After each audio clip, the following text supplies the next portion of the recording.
阿爹入狱第2个月，我和姐姐去求晋宁侯兄弟，姐姐被大公子收为妾，而我做了庶子秦仲林的通房丫鬟。入府3年，都说我们得到的宠爱独一无二，珠宝数不胜数，华服锦缎堆满库房。但每一晚，只有我们知道面临的是什么。姐姐被封住嘴，归顺行止，脖子掐出痕迹。闭嘴！阿诺不会发出这种声音，而我则是跪在窗前的小几前，一遍遍颤抖着抄书。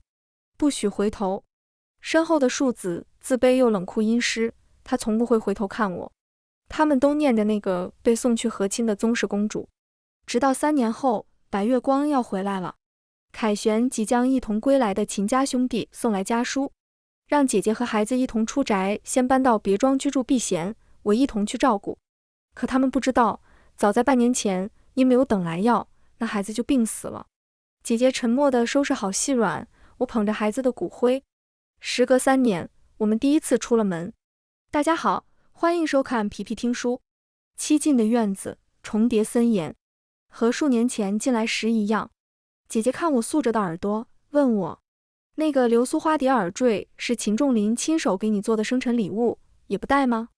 我摇头，不要，恶心。门外探头探脑的下人和仆妇故意提高声议论，无外是2个以色示人的贱妇回到了应有的下场，终于从侯府被赶了出去，且是在秦家兄弟凯旋大归之前。真是天道有轮回，老天开眼。听说世子和2公子大破北戎后，用军功作保，求了陛下开恩，接回安宜公主。公主为了国家自请去和亲，如今终于回来，我都替大公子开心。那我为2公子开心，安宜公主一定很好很好，才会被他们这样珍视啊。不像有的女人，表面清高，实际荡。我蹙眉，姐姐按住我的手，轻轻摇了摇头。和这些蠢人说什么呢？说这位安宜公主不是个善茬，说和亲另有隐情，说那些曾经宫阙角落听到秘密，好像是没有什么必要。他们未来会亲身感受。我们走出门时，一个仆妇小声笑，蠢货啊，一样好东西都没拿走。其实公子们也没数，只有姐姐救回的那个贴身小丫鬟安云红着眼睛，跟了一路又一路。姨娘和宝珠姐姐，你们还回来吗？我看着手上的瓷匣，回答，不回来了。阿云嗫嚅，可是，小公子的事情，世子还不知道。姐姐垂下眼眸，3个月前，刚刚会说话的小公子重病，急需北疆一味独有的药引。他一连写了7封信过去，却只得到1封训斥他借子邀宠的回信。老夫人说了，不过是风寒，才知道我要接回阿诺，便这般作态。你不过是个妾，记住自己身份。我同样去信求秦仲林，他叫我不要掺和姐姐的事，学得他那般不懂事。公主从京都带去那只陪着她3年的狗得了病，每日须迷路浸泡，此药珍贵，哪容你们如此胡闹。最后孩子在姐姐怀里咽了气，侯府老夫人却罚他跪7天7夜，说都是因为他不肯早说，一意孤行，才害死了秦家血脉。我陪着罚跪。第4日，我腹中剧痛昏过去，醒来才知道我失去了肚子里的孩子。本想告诉秦仲林，又想他本来就不喜欢庶子身份，我这孩子地位比庶子还庶子。作罢，走到垂花门前，老管家站在前面斜睨打量，最后看向我手里的白釉瓷匣。我们身上的衣服都是3年前后门进来时穿的，唯一醒目的便是这个。老夫人说了，这个瓷罐是御赐之物，不能带走，留下。老夫人是老侯爷的继室，其实和世子2兄弟关系很一般。第2年姐姐怀孕时，世子曾让她协管过府中之事，由此得罪了老夫人。今日我们落魄，她自然不肯放过。好，姐姐点了点头，示意我将罐子打开。可是里面是……我闭上了嘴，姐姐已伸手将里面的骨灰轻轻撒出，风吹起四处飞扬。阿云慌忙伸手去抓，却什么抓不住。她一下哭了，杜管家，你怎么能这样？姨娘房间里哪样不是御赐的好东西，世子都不说什么，你凭什么要叫留下？你欺负人！管家嗤笑，昔日做替身招摇惯了，现在正主回来，打回原形就不习惯了吗？阿云跺脚，世子定然不会放过你的。管家不屑一顾，是吗？我拉住阿云，好了，阿云，姐姐累了，先送我们出去吧。角门是一辆急救的马车，并不像府里的，大概是临时雇的。我扶着姐姐上车，她牵住我的手，我将脸靠在她肩上，她收紧我肩上的手时，我情不自禁颤抖了一下。姐姐抱了抱我，不用怕了，以后都不必害怕了。在到达别院之前，我们中途叫停了车，假意去买东西，溜进了小巷。如此热闹的京都，数年没有见过的人烟，空气中都是鲜活气息。沿着小巷子一路向前，走过了林荫密布的桂花路，就看到了曾经的林宅，荒草萋萋，早没有人样。姐姐带我从颓垣缝隙进去，在塌了大半的书房格子最下面的地板翻出了一匣录音。当日阿爹下狱去见世子之前，姐姐就帮我准备好了退路，但没想到那个一直沉默站在世子身旁庶子秦仲林会忽然说话。兄长，那我要他。我慌乱看姐姐，姐姐一下站起来，那此事就此作罢。世子慢条斯理喝了一口茶，看着杯口，此事由你起头，公平起见，当该本世子结尾。你说作罢就作罢，那当初害得阿诺去和亲时，你怎么不能作罢呢？他捏着姐姐的下巴用力，俊美冷酷的脸危险逼近。同样都是宫中伴读，怎么就你那么能耐？我生气上去扑打世子的手，却被秦仲林一把握住了手掌。我从来不知道一个男子的力气竟然那么大，他单手拎着我两只手，几乎就将我拎起来。安静，他说，像什么样子？后来我才知道，他说这句话的意思是我一点都不像安宜公主的样子。他和世子不一样。秦仲林不爱说话，他武力出众，但就像一条阴湿的蛇。姐姐拿起录引，递给我时踩到了旁边朽落的毛笔，是当日阿爹生辰，我们亲自给他制的。我看到秃毫狼毫就有些发抖。我讨厌写字，而秦仲林喜欢在我身后看我写字，说如同曾惊鸿一瞥看到安宜公主在花宴上题字一般。那日安宜公主呵斥了两个争论嫡庶之争的世家公子，提笔写了请才不减嫡庶表一文，说用人不必强调嫡庶，而应看才能。可那篇文明明是我姐姐写的，是安宜公主故意抢了去。我试着跟秦仲林说她弄错了，他说是谁写的不重要，重要的是这份心胸。可笑，安宜那种人也能有一天被人夸心胸。成为他通房之后，他对我欺负最多的便是在书桌和案几上，他送我最多的也是各种各样的笔和纸张。可我从小就不喜欢写字，我喜欢的是烈马，是游船，是踏青访山，是刀斧利刃。我讨厌笔，讨厌写字。姐姐握住我的手，将那笔直接折断。走吧。她像小时候一样温柔叫我们该回家了，宝珠。我看了看笔，先小心地又咬牙发狠，重重踩了一脚。我和姐姐早就商量好了，我们要去江南，那里听说女子也能靠纺线染布找到事做，还有女子开的茶坊呢，就是女先生也不稀罕。最重要的是，阿爹说过，我们是从江南过来的，那里是我们的根。我们那早去的阿娘也是江南女子，曾经阿爹说过，等这一年过了难关，就请求外放，他会带着我们一起回去，将来就在江南生根。等我们成婚有了孩子，他亲自教导，一定会教导得很好。可是没等到进侯府第2年，阿爹在流放路上传来死讯，姐姐惊痛之下提前临盆，他大出血，偏偏世子不在。我第一次翻墙，在夜色中狂奔去了教场。秦仲林半夜亲自带了稳婆回来，姐姐在里面痛苦呻吟，我吓得站都站不住，浑身发软，靠在秦仲林肩上哭。我说姐姐要是死了，我也不想活了。眼泪鼻涕抹了她一身，她浑身僵硬，手伸过来，我也不知道爱结的她是要打我还是扇我，但最后手却只是轻轻落在我肩上。不会的，她不会死。她顿了顿，又说，阿兄也不会让她死。姐姐从鬼门关捡回了一条命，她第2天生下了一个皱巴巴的孩子。我抱着那个孩子，眉眼真好看啊，又像姐姐，又像世子，更有些像我的爹爹。怎么会有这么小的人，手掌还没有我的指头大。伸手的时候，孩子转头张嘴含住我的指头，小小的嘴巴，我有些慌又有些欢喜。姐姐，你看。姐姐流下眼泪。父亲死了，他就来了。父亲是怨我吗？我将孩子捧给他，可是这是爹爹的血脉。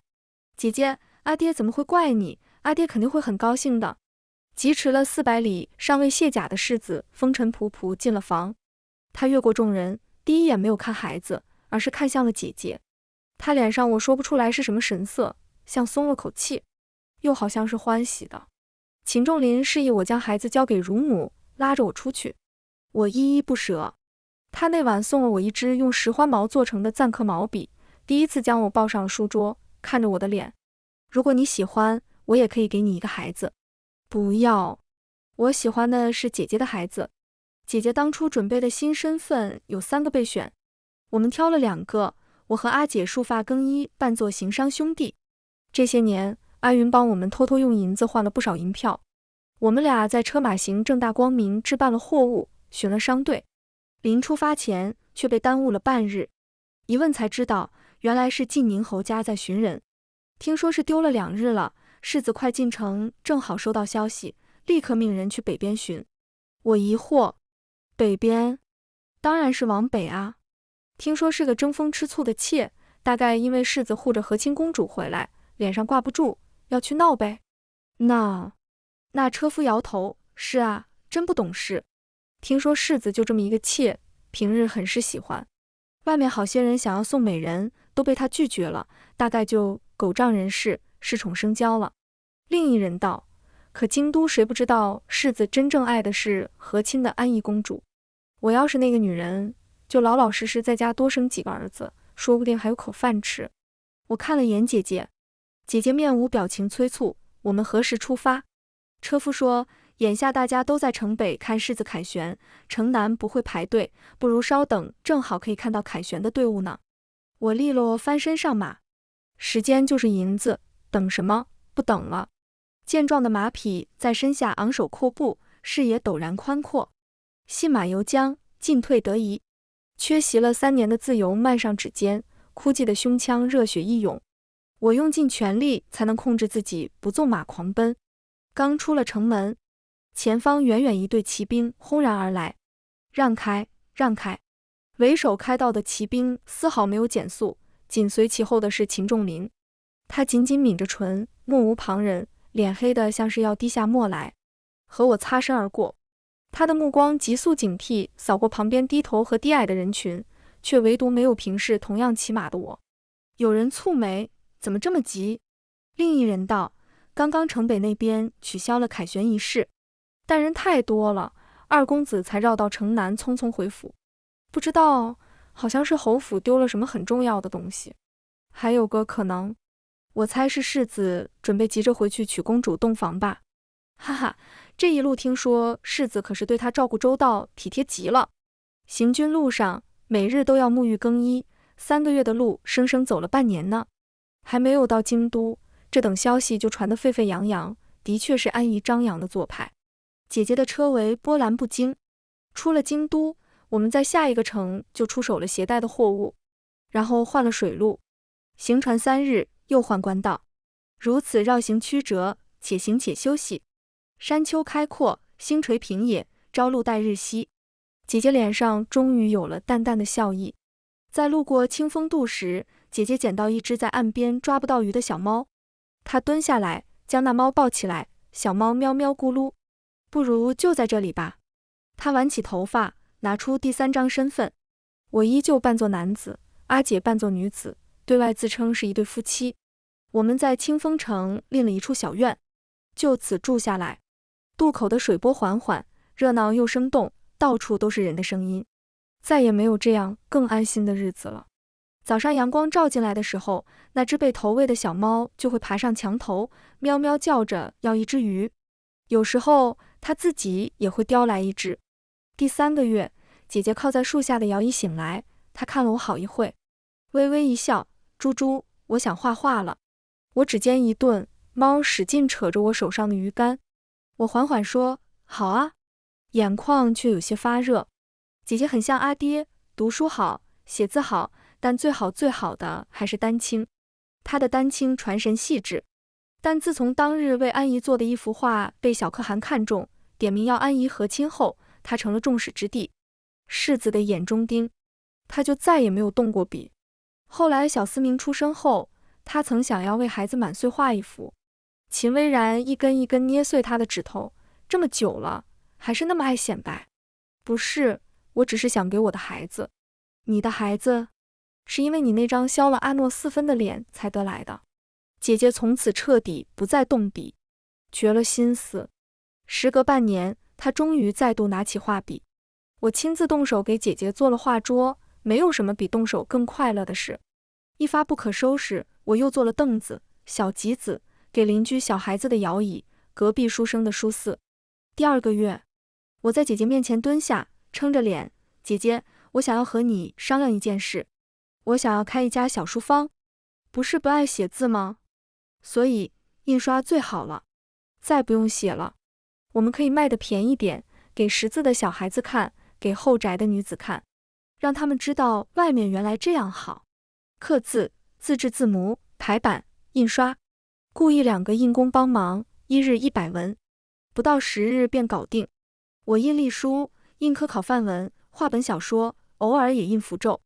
我喜欢人群，喜欢热闹。阿姐的画到了春节最抢手，刻好的门神模板印出去，再卖给货郎蛋和有空闲的邻舍转卖，供不应求。生意再红火，但我不碰春联和书信，那是给落魄读书人最后的庇护。慢慢的，邻居相熟的书生叫我庄老板，来家里吃饭呀。他家兄长阿嫂有个很乖的小孩子，说话甜极了，总叫我漂亮哥哥，吃这个呀。墙上的小猫长大了，生了小猫。早上醒来，一对小猫排队等着领鱼吃。渐渐，我几乎忘了京都的奇人奇事。直到第2年元宵节前，关门前忽然来了个不速之客，是隔壁镇的书商，他要加急订一批告示。拿到那寻人告示时，我一度以为看错，竟然是寻的我和阿姐。不过不是以晋宁侯府的陶妾和婢女身份，而是以晋宁侯的未婚妻身份。书商说，告示正由侯府之人遍布撒网各城书坊。我不动声色，好好的怎么找人？听说这位秦将军要做驸马了，难道是公主不见了？书商啧了一声，庄老板有所不知，原来秦薇然迎接公主回京后，回府却大病一场，迟迟没有进宫谢恩求娶。先听说是家中姬妾偷盗，卷了大量贡品，才气得吐血。后来发现一样都没偷，是被家中刁奴偷拿了，连同妾室也发卖了。秦薇然气得又吐了一次血。他在家杀了好几个刁奴，然后赴京去向天子请罪。传言离谱，我已大概想出，秦薇然回家看到被偷的狼藉的房间和思明的骨灰模样，定然是恨死了姐姐才寻人，又怎么会以未婚妻身份来寻呢？你说这些和寻人有什么关系？我回头看了眼，放低了声音。书商摆手，听说他丢失的贵妾啊，是他恩师林侍郎的女儿。如今啊，林侍郎平反，好日子才开始呢。结果刚刚回家，就被他家老夫人趁偷偷发卖了，如何不着急？平反？书商感慨，是啊，当日两国交恶，群臣激愤请战，唾骂林侍郎挪用饷银，实际却是国库空虚，为了开春的青苗费和百姓生计，天子默认这笔款项先拨付。林侍郎治罪是为了堵住边疆兵士悠悠众口，赢得数月的缓冲之机。可惜林侍郎还没来得及平反就没了。好官啊！好在听说他女儿曾被晋宁侯收留为妾，现在晋宁侯还在御前求娶，也算是苦尽甘来了。我忍住冷笑。那安宜公主呢？那位啊，别说了，这位公主奢侈成性，自诩和亲有功，回来便要大兴土木兴建公主府。实际她和亲因和天子的风流事被皇后发现，才强硬送去和亲的。听说小侯爷气得又吐了一次血。哎，这么震惊的消息，你怎么不惊讶？有什么好惊讶的？宫闱之间更脏的事也不稀奇。一个旁支远迈的宗室女，敢对皇后之女出言不逊，堂而皇之住在宫中，怎可能是省油的灯？他骄傲鲜活，心机深沉，不择手段，自诩没有拿不下的男子。他讨厌和他有几分容貌相似的姐姐，因姐姐嫌说秦薇然是稳重之人，不爱诗词。安姨便冷笑，稳重不过是因为不爱你罢了。男人疯起来很疯的，不信，且看他爱不爱我的诗词。姐姐回来同我说，恒若同我数年相识，君子之交，从无逾矩。我看安姨这回终究要吃瘪，却没想到一场落水接吻，加上眼泪汪汪的楚楚可怜，竟真的拿捏了秦薇然。她说她没有我活不下去，公主冰清玉洁，高贵脆弱，我要为她负责。姐姐说出安姨的心机不堪，却让秦薇然厌恶。果真被她说中，就算是你也免不了女子的嫉恨狭隘，如此诋毁，字字不差。你真让我恶心。如今她却忽然幡然醒悟，念着阿姐了。是看到安姨的没有带笔后的草包真面目了，还是知晓所谓和亲其实是安姨和天子怄气，想要封妃完脱了？不管哪种，都不再和我们有任何关系。而她根本不配提起那被撕毁的婚书。我的姐姐，她连一根手指头都配不上。我接下了订单，拿了定金，关上了门，这才后知后觉看向旁边我的画像。画经过几次印刷都已变形，不细细分辨根本看不出什么。秦薇然去找姐姐，我懂。可秦仲林为何找我？如果秦薇然和安姨的事结束，那秦仲林岂不是正中下怀接盘？反正他眼里那位公主如同至纯至美的仙子一般，是他黑暗中的一道光，我连对方一根指头都比不上，怎么正好去将光带回家？我想不明白，也懒得想了。小厨房里，姐姐端着温热的羊肉汤正好过来，香得扑鼻。我轻呼一声，快速在猫之前跑过去。元宵将至，生意越发的好，事事顺利极了。宽饶的债也主动送还上门，几个暗自压价的书商给了最合适的价钱。元宵晚上，姐姐给我戴上新做的斗篷，戴上还有2个兔耳朵，这样会不会有点像姑娘了呀？她捏着我的脸，又抓起我有些粗糙的手，心疼道：你如今这行只便是簪花，也没人混说。清风城靠着清风渡，除了每年开行封行和中秋的夜航雅集，最热闹的就是元宵夜。河边星星点点，遍布河灯。姐姐让邻居的书生帮我们占了好位置，她笑吟吟颔首。书生笑着叫我庄弟，这里除了莲花灯，最多的就是生肖灯。姐姐捧着一碗元宵，笑吟吟看我放灯，一如小时候。我放了一盏又一盏，懒得写字，上面都盖印章。书生笑我，庄弟真是别出心裁，这便是独一无二了。夜风辽阔，吹熄了我的生肖灯。他送来火折子，替我吹燃送尽，却在帮我点燃时出了神。庄弟你怎么有耳洞？小时候扮过观音。庄弟你和阿玲姐姐长得真像，倒不像夫妻，更像是姐弟。夫妻香啊，没听过。斗篷垂下，兔子耳朵落在我耳边。花灯烧着了，火烧到他指尖，他慌忙一甩，微红的脸仓促回神，火折子掉到了河里。火影灯光两相映，我叹气，真笨，一面笑着伸出手去捞，却在手伸下一瞬勾到了一只冰冷的手，如同冰冷的蛇。我猝然收手，浑身僵硬，却来不及，只一把被抓住，然后跌进了水里。所有的声音都隔绝，所有呼吸都静止。我瞪大了眼睛，然后看到了水里面那双眼睛，是秦仲林。秦仲林跟我说他站在对岸看到的情景，渡口挂满彩灯，郡守说这里的河泊很灵，邀请他沿着河岸走走。商贩卖力吆喝，谈话被小孩子咬得咯嘣作响。他无意中转头，看到无数河灯如同繁星流落人间，萤火汇聚成河。他就想，我曾经软磨硬泡求他带我和阿姐出去看一次灯会的，便在这时，他看到了我，只需要一眼，他便认出我。他扔下了斗篷，什么都没管，直接跃下了河，小心的、谨慎的从水里缓缓逼近。然后在我向他伸出手时，他将我拉下了水。他头发还湿漉漉，却将我裹得严严实实。他一眼一眼看我，宝珠，他是谁？和你无关。他的眼睛发红，宝珠，别闹。我不动，他伸手缓缓从正面拥住我，他轻轻地、小心翼翼地去固执地叫我拥入怀，头埋在我颈边，有温热的泪水滚入，冰冷的唇贴上带着微微的颤抖，倒是也出了几分重获至宝的真实。在他正神抚上我的脸时，我猛然将发簪刺入他胸口，温热的血涌出，他依旧没有动，甚至靠近我，让发簪更深入。他是个疯子，跟我回家，我会好好弥补你。他从来没有这样的姿态，温声又小心。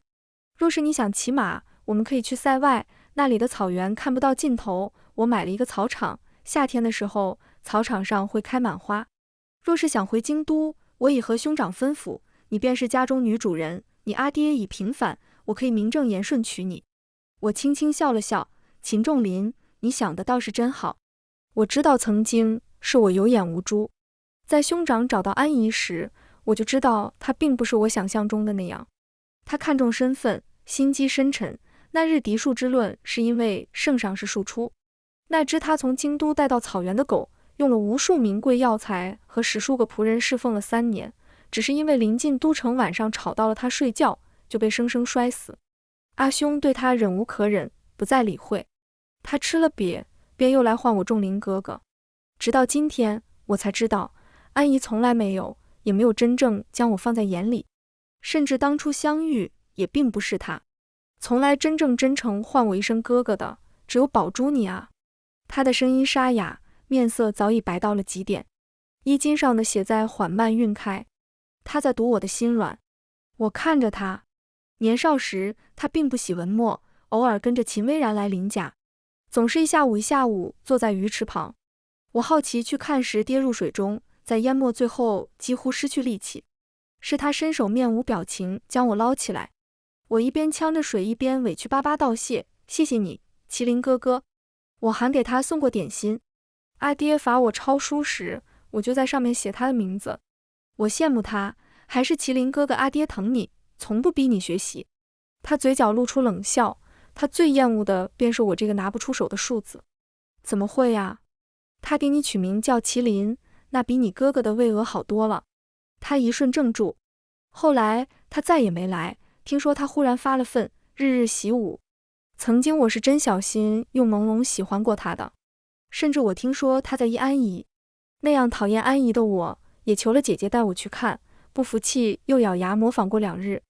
我模仿的大概很像，在鱼池侧，他悄无声息垂头站在水畔。在我将他落在地上的花团捡起时，他的手微微颤抖，多谢公主。麒麟哥哥。我待要说话，阿姐在另一侧向我招手，我拎起裙摆跑了。跑了一半，我回头看去，她迅速低下头，孤零零站在那里。最初做她婢女时候，我虽害怕，却也隐隐想过，也许她是面冷心热，实际是想要帮我呢。但是一个个晚上，那张案几上，我所有的自尊渐渐尽数碎裂。我害怕，恐惧，再也不喜欢她了。对不喜欢的人，怎么还会心软呢？我看着他，我不会跟你回家，即使你现在死在这里。他的脸色更白了。可是，宝珠，阿云说过你曾经专门打听过我的喜好，你问我的生辰，问怎么能让我高兴。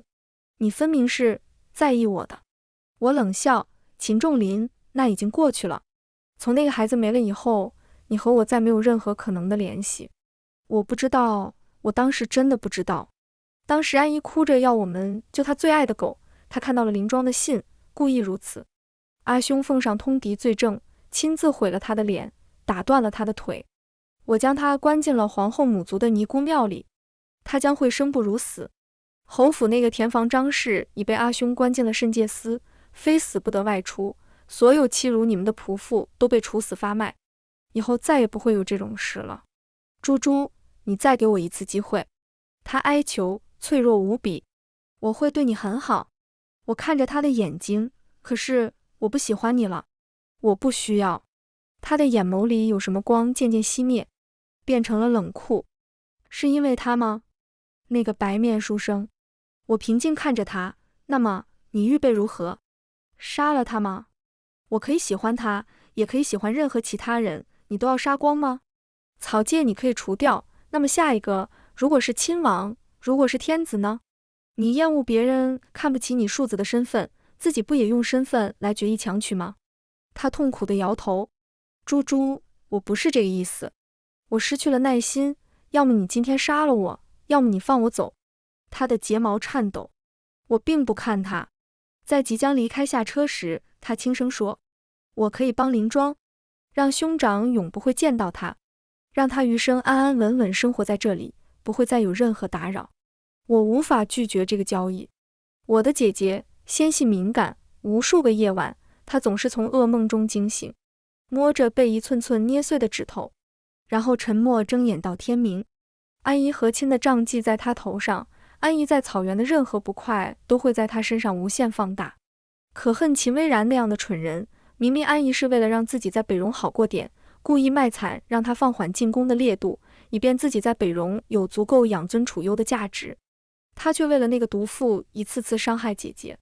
孩子满月之后，姐姐被捏碎手指，3个月无法举手。她无声在锦被中流泪，因为那一日也是她生辰。离开京都那一日，阿姐一次都没有回头。那个下午，思明的骨灰顺着风吹遍了整个京都。她说过，这辈子都不想再回去。快到京都时，秦仲林同意了我给阿姐写信，我在信上说我溺水被救，过几月养好身体就回来，让她不必挂念。车辙声声，我看着外面的马，马的黑眼珠子看我。想骑马吗？秦仲林问。不愿。我放下车帷。新府邸和晋宁侯府很远。我当日入晋宁侯府并没有生气，如今明面的身份还是林家的次女。秦仲林说要按照规矩八抬大轿做他的妻子，他也真的认真在准备，甚至亲自开始着手修缮林家。我本以为他要将我找个地方圈禁藏起来。我问他，如此大张旗鼓，你就不担心你阿兄察觉？他那么聪明，必然会发现端倪。如果我姐姐被他发现，我答应过你，猪猪，相信我。第7日，宫中忽然传旨，宣我进宫，以林家女的身份。秦仲林想了想，应是御史台的奏本到达天听，陛下敏弱，大概会降下赏赐的恩旨。到了皇后宫中，杯盏俨然。他叫我过去，将一串绿松玉蚕手链套到我手上。林庄说的不错，你纯谨无二言，是亲笃孝，是个好孩子。皇后温声，你姐姐去国舅家用了本宫当年赏她的腰牌求见，她想求林侍郎的印币为你讨一个封赏。我眉心一跳，转头果真看到锦屏后的阿姐，她看着我笑，笑容中却有淡淡的苦涩。猪猪，姐姐今日盛装，看起来格外好看。她伸手摸我的脸。有了湘君的身份，受朝廷庇护，便是秦家贵妻也不能强娶。你若是不愿意，谁也不能。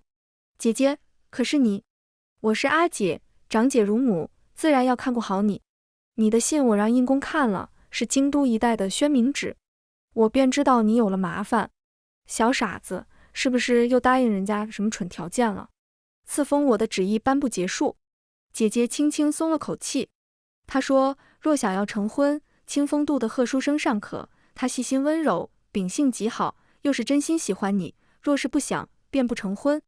桩桩件件，仿佛交代什么一般。我渐渐心慌，转头四看，另一个女官在说，晋宁侯正在陛下处说话，说一会要来看林娘子。皇后问，陛下也来吗？得到答案后，皇后随手拔了一支发簪赏给阿姐。她的心思昭然若揭。后宫世家新人辈出，皇后需要一个得力的人选。阿姐或者我这样，有一张被天子曾垂爱过的宗室女安姨相像的脸的女子，没有背景，忠烈之后还弥合她送走安姨的嫌隙，是最合适的。现在她将选择的机会给了阿姐，要么是晋宁侯，或者是留在后宫。阿姐垂眸谢过，赏赐退下。我定了定神，事情还没到最坏的地步。秦仲林说了，他有办法不会让秦薇然见到你。他虽疯，但我也有法子。姐姐笑，秦仲林派人去刺杀晋宁侯，已惊动了他。我想，也许此刻他就在进宫的路上。我怔住，没想到秦仲林说的法子竟然是这个法子。阿姐端起酒杯，一饮而尽。今日是我们最后的机会，阿爹留给我们的机会。片刻，天子率众踏进交房殿，我一眼便看到了随护中秦仲林，他嘴角淤肿，而秦薇然紧随其后，面色铁青。他风尘仆仆，一如当日狂奔数百里赶回看阿姐生产那日。跟着天子一并进来的，还有个晃晃悠悠的小皇子，年纪和曾经思明相仿。我和阿姐起身再拜。秦薇然静静看着阿姐，她手中握着丹书，用这一份军功，她可以换一份天子无法拒绝的恩赏，比如姐姐。小皇子一个趔趄。天子问，含笑扶起皇子的阿姐，很喜欢孩子？阿姐抬起微红的脸，天子眼底闪过惊艳之色，朕记得林树植2个女儿，如今这么大了，甚好。阿姐露出微笑，阿爹以前最喜欢小孩了，臣女和妹妹就是他带大的，他还会编辫子呢。天子跟着回忆感慨，林树此人看着板正莫言，竟也有如此柔肤一面。阿姐说，臣女阿娘病重走前教臣女父亲的，那时候臣女刚刚会说话，妹妹还是个婴儿呢。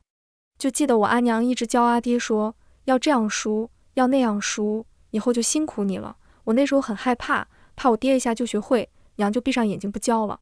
我忍住眼热，缓缓低头。天子微微沉默。他的母亲本是宫女，深宫为将他顺利生养大，艰难辛酸深有体会。阿姐的泪珠悬在眼眶。小皇子蹲下来，奶声奶气，漂亮姐姐你别哭呀，哭了就不好看了。嬷嬷小声提醒，九皇子叫错了，这可不是姐姐。沉默了片刻的天子重新露出淡淡的笑，便就叫姐姐吧，年纪正当时。天子沉吟了一下，转头看秦薇然，对了，恒若，朕记得你尚未婚配。倒是。阿姐似喝多了，目光恍惚，也忘了谦称。她抬头轻轻一笑，很奇怪，明明很小，偏偏记得这些。所以我想小孩子肯定是会有记忆的，会记得疼，会记得叫爹，记得叫没用的阿娘，直到再也叫不出声来。她低下头，眼泪落在袖摆里。原本欲要说话的秦薇然一怔，身形微微颤抖，她眼底是无尽的痛苦。我扶住姐姐，陛下赎罪，臣女姐姐喝多了。姐姐说，喝多了吗？真希望是啊。我眼泪一下跟着落下来。姐姐磕头，陛下，臣女此生不想再嫁，只愿秉承阿爹志愿，自聘为深闺西媳，或永居深宫，教书奉职，否则有死而已。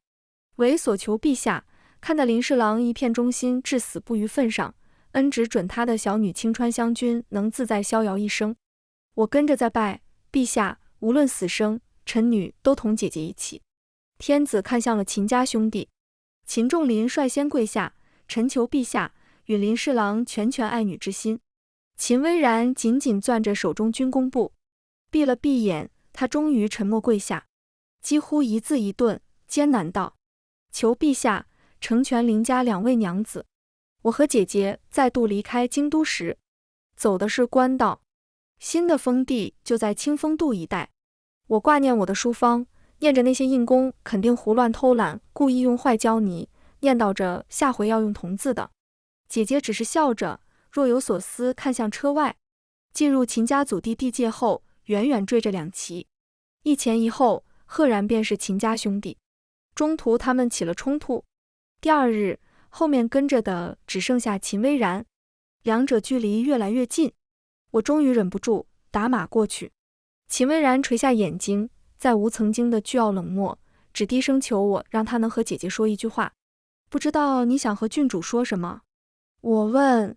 他憔悴了很多，很多事情当初我并不知道，才会伤害了阿庄。是不知道捏人的手指头会断，还是不知道罚跪久了膝盖会肿，还是孩子病了要吃药？他痛苦打断我，宝珠。我看着他，公众场合请称职务，做得出来，听不下去。清川湘君，我讥讽看他，原来权力真的能让人好好听别人的话。昔日我无数次告诉你，姐姐并没有伤害你的白月光安逸公主，甚至她一直都是被欺负的一方。那时你可曾听进去？从小到大，庄二性格矜持疏离，对我冷淡有礼。我一直以为他是因婚约才对我亲近，终觉如鲠在喉。后来遇到安姨，她说林庄根本就不在意我，在宫中一心出风头，想要吸引陛下注意，看不上没落的侯府。我一时错信，才酿成大错。求你让我和庄儿说一句话。这哀求的声音如此陌生，我几乎冷笑出声。秦薇然，我阿姐这般的人才，即使最落魄的时候，她可以求的也不止你一个。可是她愿意做你的妾，你就不想想是为什么吗？秦薇然猛然僵住。他们成婚第1晚，阿姐穿着自己绣的嫁衣，她却觉得讥讽，命令她脱下只穿着里衣进了院。她眼里全是追悔莫及。我阿姐赌上自己的尊严和所有信任来找你，可是换来什么呢？是阿爹流放路上的重病而死，是思明在阿姐怀中一点点断气。那时候你在干什么呢？你在安姨身旁当狗，还是在照顾她的狗？有的东西错过了，就再也找不回来了。秦薇然捂住胸口。我和你说这么多，是以你完成阿爹的心愿，阻击了北戎南下，得到了军功。那一份军功你并没有用来作为买走阿姐的筹码，军功是值得尊重的。但秦薇然，我阿姐要我告诉你，你们再无任何可能。她此生后不想见你。秦薇然几乎崩溃，她面如金纸，却还是几乎用尽了全力，稳住了身形。宝珠，我是不可饶恕之人，但余生漫漫，只要庄儿再给我一次机会，我可以证明。她举起手，轻轻一握拳，隐匿的随护鱼贯而出，拦在我和随从前面。得罪了，我只要和庄儿见一面。在我分神一瞬，他已拍马走向马车。就在他伸手探向马车一瞬，一支冷箭破风生出，直接射在了车架。下一刻，另一支箭洞穿了秦薇然的肩膀，将他直接射下马来。我回头，是断了一只腿靠着树干的秦仲林，他擦掉嘴角的血沫。兄长，你不能见他。别逼我！此刻秦薇然的随护也都对上暗卫的刀。秦薇然根本不怕死，他捂住肩膀慢慢站起，再度走向马车。秦仲林闭了闭眼，我答应过宝珠，不会让你见到林庄。如果我阻止不了阿兄，那么还有一个办法。他的剑锋瞄准了马车窗口。秦薇然顿时失控。秦仲林，你这个疯子！是啊，我是个疯子。我怎么就不是个疯子呢？从头至尾，阿姐轻薄的窗围纹丝不动，咫尺天涯。离开秦家祖地，进入青州境后，身后的尾巴消失。我和阿姐继续南下，在快到春风渡时，阿姐要和我同骑。她小心又勇敢握住缰绳。我歪头看她，缠枝连纹金簪晃晃悠悠。我会学会的。她怕的打颤。在州府和郡守见面后，我们继续低调重回清风渡，以新的普通人身份。此刻书坊里忙得热火朝天，2个伙计看到阿姐回来，忙来邀功。订单都做完了，我们自己还接单了，我们干了好多活。另一个伙计骄傲，东家得加钱啊！我轻轻笑起来，加。2个伙计愣着看我。小的问，啊，东家怎么穿女人衣裳？还怪好看的。另一个大的撞了他一下，笨死，东家本来就是女子，傻子。说罢，门口传来贺书生的急急叫声，庄弟，庄弟你回来了。他蓦然看到我，一愣，猛然后退，小姐见谅，小生未曾注意，唐突了。我笑起来。他瞪大了眼睛，啊，你是？贺兄不是说了你我兄弟齐心，怎么这就认不出来了？小的伙计大笑，真好，不是我一个人傻呢。贺生的脸渐渐变得越来越红。书坊的生意越来越好，收到的单子堆满了接单匣，每日随机抽2个，便是当日的任务。胶泥质量差，我想换成铜字，第2日便去了城中的铁铺。老板答应爽快极了，价格非常合适。第3日便请我去看材料，不过2日便邀我去看样品，又过了2日便请我验第1批货，再1日又要我看第2批货。这是我们老板亲自打造的。余光中一闪而过，是微跛腿站在暗处的秦仲林。我叹口气，在商言商，若是加了别的，那这生意就做不下去了。铜字结束，想要纸，便有最好的纸商找上来，这回学会了，稍稍高的价格，但质量的确上乘。想要招工，在回书坊的门口就看到了扁嘴的阿云。庄姐姐，宝珠姐姐，我好想你们。他抽抽噎噎说几个月前，忽然新管家亲自没日没夜教他认字排字，然后学会了就给了他身契，将他送出，连赶了半个月路放在这门口。看到我他才明白怎么回事。以后我再不是奴籍，我也可以做工给自己挣钱了。宝珠姐姐，你多花些钱请我好不好？姐姐抱着猫走过。那得家伙，你还得负责早上喂猫。好呀好呀。阿云跟我们说，秦家兄弟已决裂。秦仲林带着他一手培养的暗卫悄然离开了京都，再无踪迹。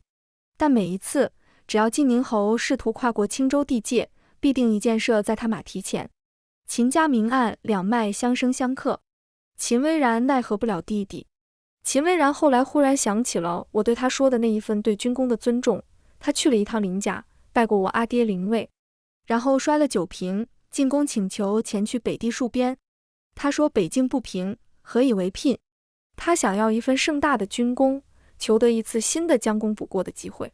与此同时，在清风渡的镇尾，悄无声息搬来了一户人家，主人深居简出，却独独嗜好行商，总是从宝庄书坊批书来卖。来进书时，他总是亲自前来，排在队尾，看着我和书商讨论，和后宅的夫人们议论，和书生争执，和学政里面的夫子说话。看我不动声色，拒绝自荐和说媒的后生，他看了一眼又一眼，却再没有如同曾经那样发恼，也没有任何人在暗巷受伤。每次走时，他都会轻轻关上门。也许他终于学会了尊重，也许还有一天，他也能学会放手。番外，第二年春天踏春的时候，阿姐终于学会了骑马，她自己都战战兢兢，还在哄着怀里那个邻家小姑娘。看吧，女孩子也可以，不用怕。兰兰还是怕。阿姐细心哄她，勇敢面对自己最害怕的东西，才会越来越强大。你答应姐姐学好骑马，姐姐便和你去那最热闹的上巳节。我舅舅说，若是你去了，他请我3个月糖葫芦。我不怕了，我马上骑。兰兰差点摔一跤，却学会了。她乐颠颠唤着自己的小马。阿姐一边牵着马，一面回头看我。不远处是一匹白色雌马载着它的主人，正缓缓甩着尾巴。马和人都在看我。更远处是相熟的朋友正呼朋引伴。我的马儿正在使劲回头吃一束新鲜的桃花。